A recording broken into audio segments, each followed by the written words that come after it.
Welcome to सिक्की। आज मैं अपने सीनियर से मिलाना चाहता हूँ। एमटेक जो फाइनल ईयर है, आज कन्वोकेशन था तो सर लोग डिग्री लेने आए थे, तो उनके एक्सपीरियंस के बारे में बात होगी और क्या क्या किए सर एमटेक जर्नी में और अभी फाइनल में कहाँ पहुँचे हैं उसके बारे में बात करेंगे। तो मिलते हैं गौतम सर से। ये गौतम सर हैं और ये नीरज सर हैं जो मैकेनिकल ब्रांच इनका है। सर बताइए अपने बारे में कुछ। देखो यार, हमारा एमटेक का जो जर्नी था वो बहुत सही, मतलब हम लोग जो स्टार्ट किए थे एमटेक में, पहले हम लोग का जो स्टार्टिंग हुआ था वो, देखो गेट का रैंक उतना अच्छा नहीं था जब यहाँ पे आए थे, ठीक है। इसलिए एमटेक करने चला है, वो भी आया सब में, ठीक है। तो स्टार्ट किए यहाँ पे, पहले तो हमने कॉलेज पे ध्यान दिया अपना सीजीपीए मेंटेन करने के लिए।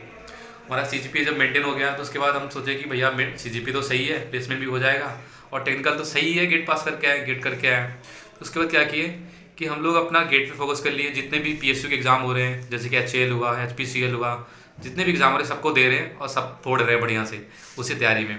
6 महीने की तैयारी थी हमारी तैयारी शुरू हुई थी जब इसरो का लास्ट बार 2024 का वैकेंसी आई थी, तब से हमने मतलब गेट का प्रिपरेशन शुरू किया। गेट का क्या मतलब, एचएएल, एचपीसीएल, इसरो, इन सब एग्ज़ाम की प्रिपरेशन शुरू की पीएसयू की। उसके साथ में पीएसयू का प्रिपरेशन सारा हो गया, सारे गेट की मतलब पीएसयू एग्ज़ाम निकलने लगे। उसके बाद हमने फिर सोचा कि भैया गेट का एग्ज़ाम आने वाला है और गेट का थोड़ा सा लेवल अलग रहता है, उसमें क्या रहता है, आपको न्यूमेरिकल करना रहता है। तो मैंने 2 महीने के मतलब 2 महीने का टाइम था मेरे पास, गेट आने वाला था, जैसे कि जनवरी फरवरी, मतलब दिसंबर और जनवरी का टाइम था। तो हमने फिर गेट की तैयारी शुरू कर दी। गेट में क्या कि हमने तो पहले पढ़ रखा था, रिवीजन हमारा सही था, पूरा रिवीजन कर रखे थे। तो हमें क्या करना था, हमें बस क्वेश्चंस करने थे। तो हमने जहाँ से भी हमें क्वेश्चन मिले, प्रीवियस ईयर क्वेश्चन मिले, नए क्वेश्चन मिले, मेडजी से, मेडजी के टेस्ट सीरीज हुई, टेक्स्ट बुक से, जहाँ से भी क्वेश्चन मिले हमने क्वेश्चन किए। एसएससी जेई के भी क्वेश्चन किए, एई के भी क्वेश्चन किए, कुछ ईएससी के भी क्वेश्चन किए। तो और सर मतलब ये मोटिवेशन इतना कैसे रह रहता है आपका, क्योंकि काफ़ी बार डिमोटिवेट होते हैं लोग कि यार जॉब नहीं मिल रहा है। एमटेक में भी काफ़ी टफ जर्नी रहता है, आप कॉलेज भी देख रहे हैं, प्रोजेक्ट भी कर रहे हैं, फिर बीच में डिमोटिवेशन आता है, आपके साथ लोग जॉब में रहते हैं। तो ये मोटिवेशन कैसे रहा कि इतने लंबे जर्नी में आप क्वेश्चन करना है और आपको कंफर्म है भी नहीं कि जॉब निकल जाएगा, क्योंकि सर एक टाइम होता है कि लगता है कि नहीं होगा तो क्या होगा।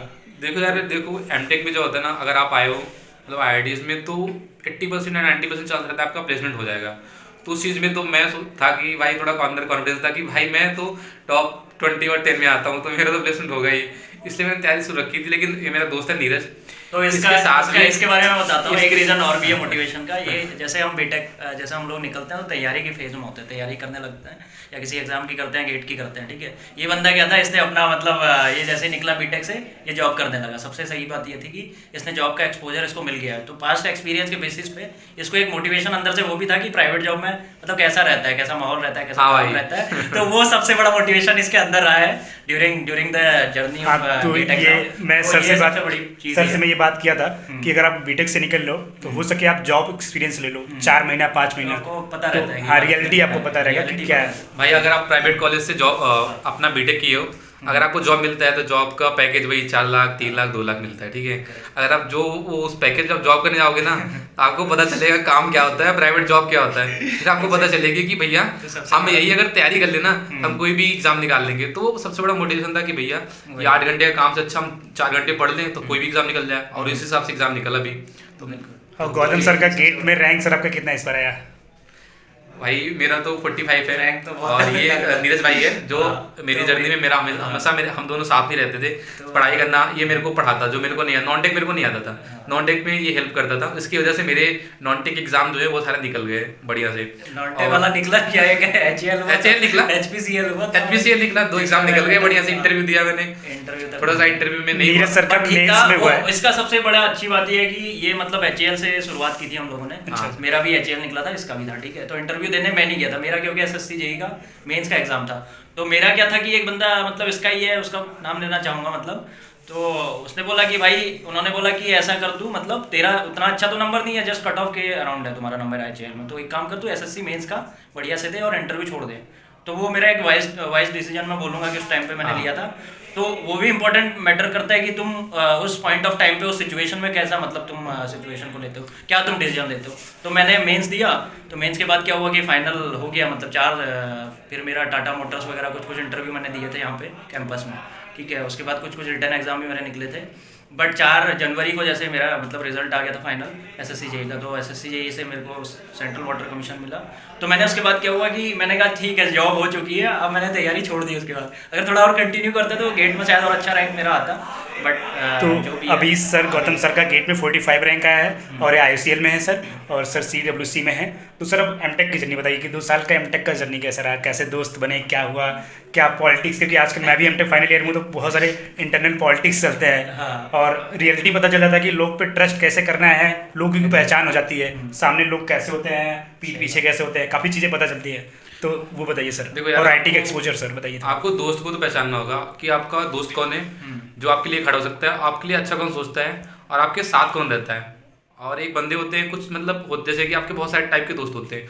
कुछ आपके खेलने वाले दोस्त होते हैं कि भैया चलो खेलते हैं, क्रिकेट खेलते हैं, कुछ करते हैं। कुछ पढ़ाई वाले दोस्त होते हैं, कुछ मस्ती करने वाले दोस्त होते हैं, कुछ पार्टी करने वाले दोस्त होते हैं। तो आप अपने फ्रेंड जोन को चुनो कि भैया मुझे क्या करना है, मतलब मुझे पढ़ाई करनी है तो पढ़ाई वाले दोस्त चुनो। वो भी दोस्त रखो खेलने वाले, जब आपको मान लो संडे को जाना है, सैटरडे को जाना है, कुछ करना है तो उस टाइम पे जाओ उनके साथ। लेकिन आप अपने पढ़ाई वाले दोस्त को सुनो और मोस्ट ऑफ द टाइम उनके साथ रहो, और आप उसी एक्टिविटी में इन्वॉल्व रहो जो आप करना चाहते हो। मान लो आपको गेट क्वालिफाई करना है या PSU क्वालिफाई करना है, तो आप अपने दोस्त के साथ मतलब जो भी कर रहे हो तो उनके साथ रहो, लाइब्रेरी में कुल जाओ, मिला के पढ़ाई करो। इसमें से एक पॉइंट ये निकल के आता है, ज्ञान की बातें बहुत हो गई है वैसे, तो मेन प्रायोरिटाइज करना बहुत जरूरी है। अगर तुमको पता है कि प्लेसमेंट का टाइम आ रहा है तो उस हिसाब से अपनी तैयारी को वो करो, और खेलने वाला फ्री टाइम है तो वो करो। मतलब प्रायोरिटाइज करना बहुत इंपॉर्टेंट है लाइफ में, मतलब वही चीज़ है। हाँ।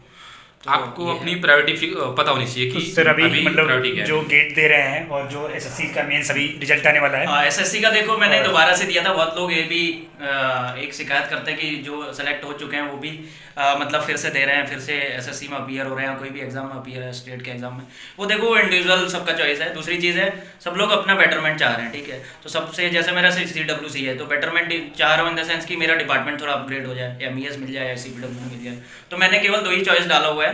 मैं ये क्लियर कट मतलब बता दे रहा हूँ, होगा नहीं होगा फाइनल वो अलग बात है, लेकिन मैंने MES और CPWD दो चॉइस भरा है प्रेफरेंस में। और सर तो ये गेट है। के लिए अभी क्या 2 महीने का स्ट्रेटजी कुछ follow- गेट क्लियर में ये करना चाहूँगा कि आप क्वेश्चन से प्रैक्टिस करो। आप जितना क्वेश्चन लगा सको, जैसे कि अभी आप नंबर ऑफ क्वेश्चन को टारगेट करो। मान लो आपने 200 क्वेश्चन एक दिन लगा रहे हो, 150 क्वेश्चन लगा रहे हो, तो नंबर ऑफ क्वेश्चन को टारगेट करो। और जितने प्रीवियस ईयर पेपर लगा सको आप गेट के या फिर और एग्जाम के, PSUs के जो पेपर हैं वो आसान रहते हैं। PSU के आप एक दिन में 2-3 पेपर कर सकते हैं, तो जितने भी क्वेश्चन आप कर सकते हैं वो आपको हेल्प करें। क्योंकि जो PSU का पेपर होता है आपको 1 नंबर के क्वेश्चन में हेल्प करता है, क्योंकि वहाँ पे वो ऐसे क्वेश्चन आते हैं।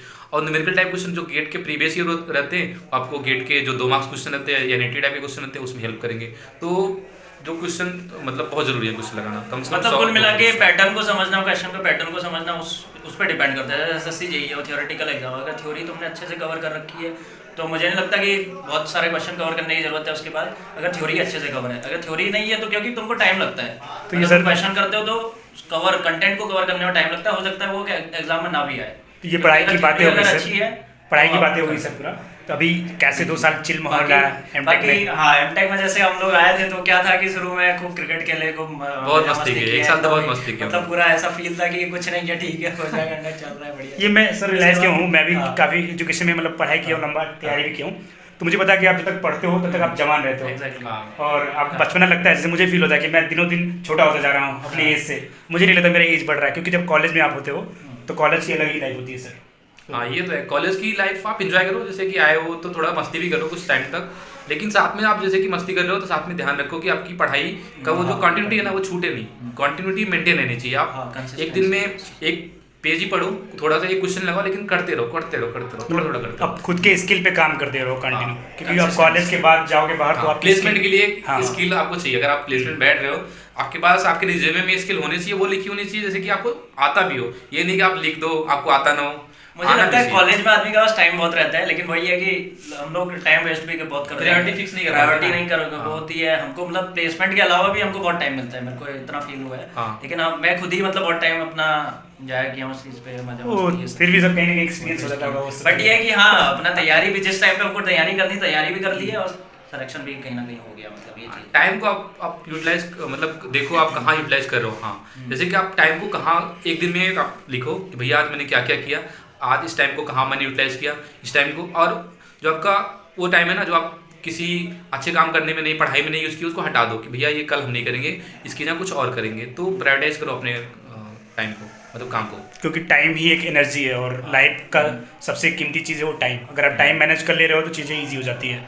तो गौतम सर से बात हुआ, AIR 45 रैंक है और सर का CWC है और MTech सर लोग का फाइनल ईयर हो चुका है। आज कन्वोकेशन था तो बहुत मजा आया। तो सर दूर से आए हैं, मैं जैसे उत्तराखंड हरिद्वार। हाँ सर, मज़ा तभी आता है जब आपके पास जॉब भी रहता है। हाँ, ये चीज़ मैं तो कोलकाता में ही हूँ, इधर से ही आ गया। कोलकाता से है तो इसका पास है, तो ये भी आ गया, तो वही है। ठीक है सर, फिर अच्छा लगा आपसे बात करके। और कुछ फीडबैक होगा आप जरूर कमेंट करिएगा और सर से कुछ भी पूछना होगा तो बताइएगा, सर से फिर बात होगी। सर मेरे कांटेक्ट में रहेंगे हाँ जरूर। और चैनल पे अगर नए हैं तो ज़रूर सब्सक्राइब करिए और शेयर करिए जितना हो सके अपने बीटेक वाले भाइयों से, MTech वाले भाइयों से, और जिसको भी MTech करना हो फर्दर गेट के बाद वो यहाँ पे आके कंसर्न कर सकता है। तो thanks for watching, please subscribe and share.